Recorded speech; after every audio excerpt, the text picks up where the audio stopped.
narrative. Yeah, you're working for the establishment. Like, and they say that, and their fans say this stuff like explicitly all the time. It's not just like, oh, you're wrong. Here's why you're wrong. It's, oh, you're wrong, and you're pulling water for the establishment, and you work for the DNC, and you're a CIA op, and you're evil. Like these things are like brainworms. Like, I don't think these are healthy things for a movement to be predicated on. So that being said, it does though, more I harm want than to like get just into doing nothing. the Jackson Hinkle clip, because now, again, for those of you that don't know, I debated this guy last Wednesday. And so he's been doing like this cringe tour all over Twitter. He got ratioed epic style. He deleted his tweets. Oh, yeah. Then he like highly edited Richard Wolff's video to make it sound like he agreed with him when he didn't. So this guy's been doing a lot of like, he's been picking up the pieces after I demolished him. And, you know, it was a brutal expose that I honestly, to be honest with you, I had a dream the other night about, you know, Jackson Hinkle crying, and I do feel bad about it.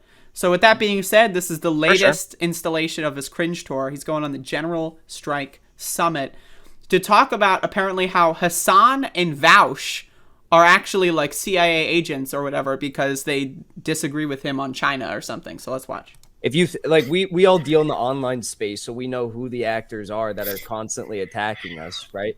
But if you think about it, the reasons why people like Hasan Piker, like Vaush, are so scared about the prospects of a general strike or general strike summit, even.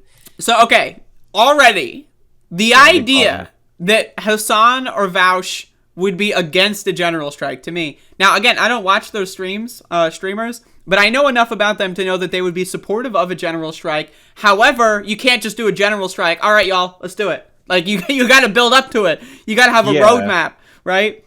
Yeah, no, this is like one other huge problem of like the way that they conduct themselves is that like they'll wrap themselves up in like these like moral terms, or not, you know, whatever, like these in these like big causes like Medicare for All march or general strike. And if you are against them specifically, you are against those things. If you're against the march for Medicare for All march because of the people you know, that are in it, or the things that they've done, or like, you know, whatever mishaps they've had, you don't just hate their their section of the movement, you hate Medicare for All. Same thing with this. If you don't like what they're doing right now, you disagree with the general strike in general. You're not a leftist. You don't care about that kind of stuff. It's really bizarre in that regard. Like, it's bizarre. Like, and it's like I can acknowledge that Jackson Hinkle probably agrees with Medicare for All. But that being said, I still think he's stupid, right? You can think Vaush is stupid, but to lie, like I'm not gonna go out there and say Jackson Hinkle doesn't actually support Medicare for All, because one, it doesn't matter to me. Like, it doesn't. I don't care if he supports it or not. And two, like, I'd rather stick to the things that I know he is dumb on.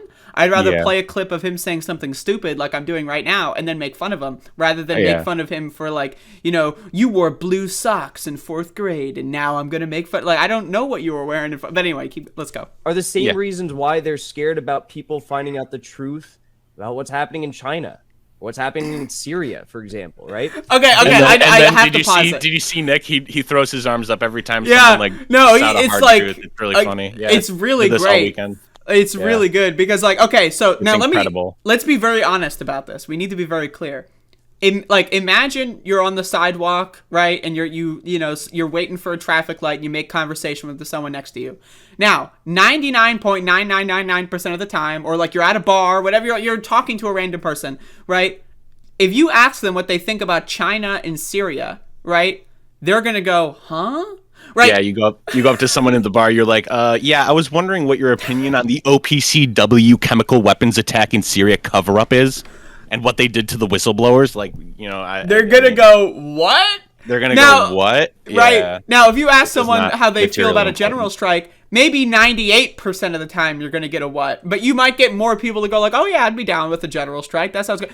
But like, they're linking these like common sense things to these like bizarre, outlandish, like super duper niche foreign policy like theories, and it's just like, okay, that's one of the big. That's one of the huge problems that I have with this, though, is that like it's not just like that we have people who are in this movement or that are, you know, trying to push for a general strike. It's not just that we disagree with them, but it's that they are linking these things with the message of a general strike. Like, it would be like if somebody was like, having like a general strike, and they went up, in front of all the workers, and they were talking about how like actually we need to reduce the size of government, and QAnon is a bunch of crazy pedophiles, and we need to destroy them. They start saying like all this crazy conspiracy theories. It's like not only is it optically bad, but I think that it's just I think that it's just bad to like mix like those sort of things that aren't not only aren't relevant, but are again like really harmful.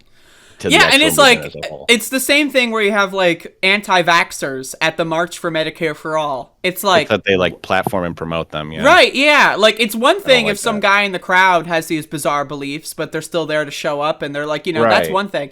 But it's the other if the guy speaking is like, "How do you feel about the Uyghur genocide? You don't support the genocide." It's like, all right, but we're only 24 seconds. Not believe Yankee imperialist lies. All right. It's not. I don't know if anyone's here for that. Well, personally, I'm here for it. So let's watch. Finding out the truth about what's happening in China, the truth, what's happening in Syria, for example, right? They don't want you to know the fact that in China right now, there is not a mass genocide happening with Uyghur people, right? In fact, those lies actually hurt Uyghur people who are trying to find some sort of like economic. I want to read vocational schooling, baby. Like I know I can recognize all the talking points right here. Like I already. This is the kind of show we need to have more, which consolidate working class. Yeah, working class people care about the fucking Syria chemical weapons, and make more awareness within the working class, and simultaneously help grassroots comrades to work on the ground. You ever notice how they only post comments that are like super like ass kissy? That's one of my favorite parts. Oh man, that actually makes it even worse, because there was a comment where they were like the vaccines violate the Nuremberg laws. Oh, have you ever heard that God. talking point? There was that actually is interesting that you brought that up, because they do curate the comments. I believe that like Streamlabs or whatever has like an option where you can pick up like and put certain comments on the screen. And the fact that they chose to put that comment on there is actually very interesting now that I think about it, because when Bree was on, I actually sent in a donation asking where Virgil was, and it didn't go on the screen. So they stole your money. Get a refund. No, I should. I could. I don't know who to contact about that, but you got to contact the CIA, of course. No, I mean, I could just, I have a financial stake in the Fred Hampton Leftists now, and I want to make sure that I know, they have transparency, and I know that the money is going towards, a strike fund, whether it be the Kellogg's Union or some other, sort of thing. Now I have some skin in the game. Now I can, ask for financial transparency. Yeah, you've got a voting share. This is my call to you, Fred Hampton Leftists. Please let me know where all the super chats that were coming in over the weekend were going, because that's actually. I think they're going to Virgil, Texas. Actually, they're going to Texas. Virgil, Texas. Oh, Virgil. Oh, okay. Right. Okay. All right, for sure. Well, no, yeah, it might be the Virgil, Texas, on the Run Fund or whatever. Yeah, I mean, he's gonna need a lot of money eventually. All right, so let's continue. Jackson Hinkle is on a real one. He's exposing the lies of Hasan Piker, who are trying to find some sort of like economic prosperity by working the jobs that they do. They don't want you to know the truth in Syria either. They want you to buy the imperialist myths surrounding Syria that, Bashar al-Assad is like trying to destroy the country or something like that, when in fact what they're doing is trying to it's just another one of those talking points. They want you to believe Bashar al-Assad is harming his people. And have taken over different parts of the country, and they're committing horrific acts against civilian populations. And what they're trying to do is rebuild their country. And that's why Dana Stroul, who's now working within the Biden administration as like a special envoy or something like that on Syria in particular.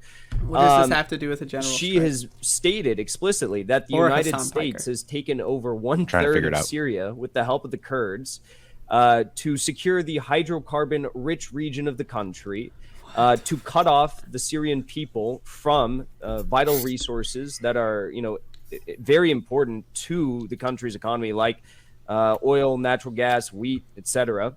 I know he's talked about this before. They don't want you to know this stuff because this is the truth. So Hasan Piker doesn't want you to know about the hydrocarbon, whatever the fuck, oil, minerals, and So that's my problem. That's my big problem with all this is, again, like anytime someone's against the summit or whatever organization that they're doing, it's not just that they don't like it, but it's also that they're like connected to this big like conspiracy. Did you hear the logic that he was bringing forth there? It was Hasan and Vaush are against the general strike. Like, yeah, this is all one sentence, right? Like, it's not like he's bouncing from idea to idea or whatever. Like, this is all like directly in one sentence.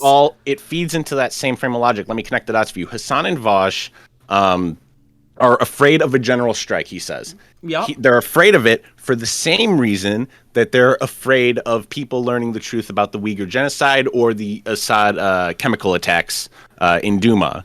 And then he says that's also connected to the same reason why Joe Biden is supporting the Kurds in their aggression against the Syrian government and hoarding resources for the United States. Like hydrocarbon and wheat farms, the wheat farms. We gotta, yeah, exactly. We gotta protect those hydrocarbon resources. Like, we're already so far removed from Hasan, Piker, and Vaush within just like, a minute and 10 seconds that like any reasonable person listening to this should know that it's nonsensical. But it's part of this dialogue tree that they've constructed that's just so insane. It just feeds into like this big broad conspiracy that justifies their failure. And they post these comments. Preach! This is the truth. Now I might have short-term memory loss because I'm high, but like I imagine like someone actually trying to pull together, and then like imagine there's a human being out there, right? And they're watching this, right? And the gears are turning, and they're like, now I finally understand why Vaush didn't read my super chat. Like there are people out there that like probably get that. So let's finish this clip up. There's a reason those guys get banned in Vaush's chat, and they get their messages shown. Only brings further solidarity for working class people all across the world, right? And it's not that they're like directly necessarily benefiting from the same corporations that are funding these myths and these lies, but they just buy what the mainstream media tells them. And so he says it's not necessarily that they're being directed by these corporations to tell these lies. Why? Like, they're basically buying into the framework. Like, it's just like this spurious logic, like that where they insinuate something, but then they claim that they're not like saying that. Like, they heavily imply some sort of conspiracy when they go, but no, I'm not. That's not what I'm talking about. My dog. Your dog okay? Yeah, he's woofing. Woof. You have how many dogs do you have? Do you just have one? I have one dog, but my family also has dogs, so sometimes they woof through the walls at each other. Oh, okay. But yeah, no, Jackson Hinkle is really good at this. Like, because I debated him on last Wednesday, and he would do these like we were talking about like a specific Netflix strike, and he would bring up these like, the real threat to the working class, neo-Marxism, is scientific knowledge, and like I'm like, yeah. He brought that debate to like a really weird place. Like I was listening to it a little bit before I came on here, and basically like he was trying to argue that the Netflix strikers were part of the professional managerial class. And they were working for corporations, and they were trying to and I'm like, bro, what are you talking about? No, he started talking about how like if you paid the Netflix strikers who make $1 million a year, if you paid them less, then would that make your subscription costs go down? Do you remember that part? Yeah, and then it's like, and the fact that they're not abdicating their salaries. Unrelated. Yeah. Oh my god. It's really weird. Like he just like is able to go to like these really weird places with his logic that like don't necessarily make sense, because like I know the whole professional managerial class talking line, and like the problem with like it's almost like the same as like the labor aristocracy in Marxist terms, I think. But like the problem with the professional managerial class isn't that they make a lot of fucking money, because what they make is technically pennies in relation to like Elon Musk or the other oligarchs. The problem with the managerial professional managerial class is that they as Thomas Frank describes it in Listen Liberal, is that they fundamentally buy into like this market ideology of capitalism and don't see any other like solutions outside of it, and that's how we have the status quo of the the duopoly that we have now or whatever, is because of these very culturally controlling hegemonic forces of political insiders who are connected to like these very well paid upper class people, and that they control the narrative. Like like that, and they control like the policy prescriptions of the party and stuff like that, and that they have disproportionate power in that way, not because they make a ton of money. Like, and you could see that brings him to like a really weird place of logic where he's and that's the other thing. You can pay less for Netflix if they're paid less. Like, right, what? And then like he creates these like bizarre straw man litmus tests that don't exist, and if you don't follow my exact like fan fiction to the letter, then you're secretly a parasite. And like during my debate with him, I was like really high, right? So I was because I didn't take him seriously and I just wanted to have a good time. So I was smoking weed, and so he would go off on these like 5-minute tangents, and a lot of people got like a little upset with me that I would just let him continue. But my style of debate is I like to let people like just show how stupid they are. I do like the give him enough rope strategy, and I feel like that paid off because I got a lot of his followers coming into my stream saying like, what the fuck was that? He would just keep talking over you and about stupid garbage. So like that's my strategy, and like he will go on and on. It's like very Alex Jones style, or like he just like continues. Oh, he just says weird things, right? Like, there was a lot of times I remember that you were in the debate and you were just like, I'm sorry, I don't understand, or whatever, because he would just like say these really weird things to try and make his point, and like, it doesn't make sense if you're sober. So like if you're stoned, it's gonna make it even doubly harder to understand. Yeah, no, because by the time he like got to the end of the sentence and like let me speak, I was like trying to remember what I said to like bring this pain upon me, right? Yeah. So and I couldn't be like, wait a minute. So you're arguing that because they didn't organize every Netflix worker that like their strike's illegitimate, like. And then he would just keep moving on to like these different unrelated points. It was just very strange. And every time I tried to bring it back to the actual strike, he would like laugh and get upset that like it's like, so you didn't understand that. And I'm like, I didn't, but that's not. I don't care about it. That's the thing that unfortunately Jackson is like very good at doing, or at least he has seemed to have learned to be very good at doing, is controlling the debate. And that's something that you have to do, is like he had you on the defensive a lot of the time, it seemed, because he's the one asking you all the questions, you know what I mean? Whereas where it was like in the Vaush debate, he was on the defensive because Vaush kept asking all these clarifying questions about whether or not he knew who wrote the specific report, or whether or not this was done by like a certain group of experts or something like that. So, I'm glad that you were able to at least convince some of his followers otherwise, though, because I'm sure a lot of them follow him for very different, varying different reasons. Some of them that's my thing. Some of them are anti-establishment. Some of them learned about him from Kyle. Like, there are a lot of different people for their very different reasons who could be turned off by a variety of things that he says, I'm guessing. I like to play defensive personally. I think it's fun. I really enjoy letting people speak. Because like, one, I get to learn, like the thought process. But for me, when I debate someone, I'm never really debating them.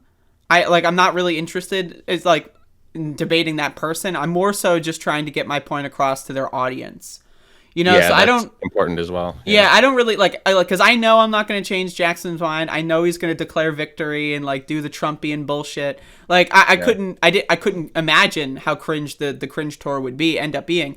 But like I knew he was going to do stupid shit. So my goal is just to like, get some decent moments in, like the ending where I call him out for reading his point scoring.